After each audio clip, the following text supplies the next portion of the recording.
Give more weight to this idea that perhaps Turkey is collaborating with Boko Haram. What would the benefit be to Turkey of collaborating with Boko Haram? Well, there's several theories. One is Erdogan basically is an ardent Islamist, and he is supporting and behind any Islamist movement in any country.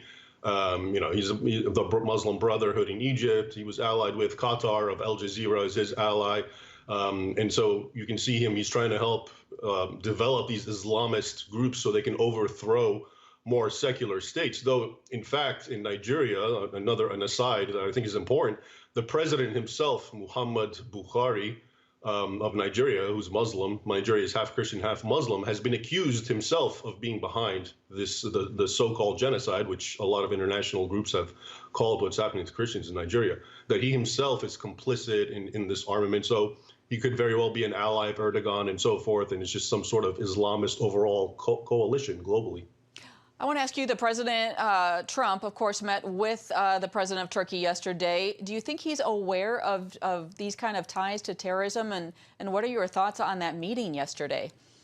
Well, in general, I think, what he's aware of is really hard to tell.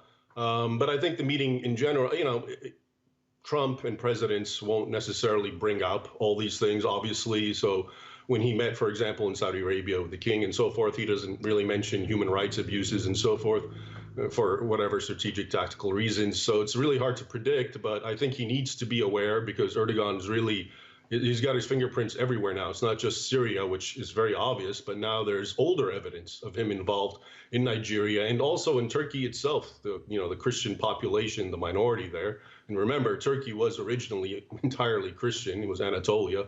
It was actually where St. Paul wrote all his epistles to.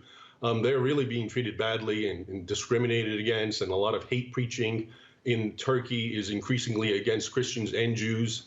Definitely Turkey's going down the wrong path with Erdogan, though many Turks themselves remain committed to the Ataturk ideal of secularism. Well, we are out of time, but Raymond Ibrahim, thank you for your time and your insights here.